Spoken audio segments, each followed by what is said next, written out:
ابو سفیان کہتے ہیں آمنہ کے لال تیرے قربان جاؤں. حضور نے ہاتھ اٹھائے اور کہا اے اللہ مکے کی سنگلاخ پہاڑیوں پہ بارش برسا، اے اللہ کھیتیاں ہری کر دے، اے اللہ ماؤں کی چھاتیوں میں دودھ بھر دے، اللہ عورتوں کو تازگی دے دے، بچوں کو رانائی دے دے، پھلوں پھولوں کو تازگی دے دے.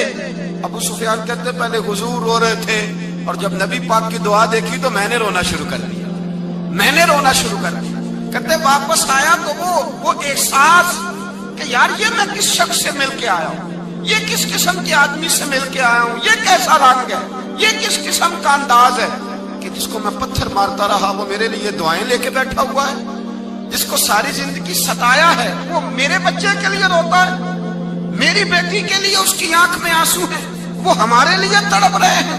میرے بھائیوں، ابو سفیان کہتے ہیں پھر دوسرا جلوہ میں نے تب دیکھا جب حضور مکے آئے، اور میں تو آخر تک لڑنے آیا تھا نا، حدیبیہ تک. کہتے ہیں جب رسول پاک مکے آئے اور حضور نے اعلان معافی کیا تو بنتا تو یہ تھا کہ مجھے سزا ملتی، لیکن میرے مصطفیٰ کریم نے فرمایا جو ابو سفیان کے گھر میں چلا جائے گا میں اسے معاف کر دوں گا. کہتے ہیں میں نے کہا یہ میرے لیے کس قسم کی سزا تجویز کی ہے کہ میں عمر بھر دشمنی کرتا رہا اور یہاں رنگ عجیب ہے. حضور نے میرے لیے ہی اعزاز لکھ دیا، فرمایا جو ابو سفیان کی حویلی میں داخل ہو گیا میں نے معاف کیا.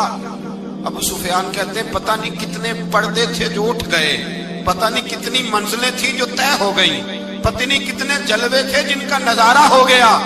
اور میں نے غور سے چہرہ دیکھا تو میری آنکھوں سے پٹی اتر گئی اور مجھے عبداللہ کے یتیم بیٹے کے پیچھے محمد الرسول اللہ کے جلوے نظر آنے شروع ہو گئے.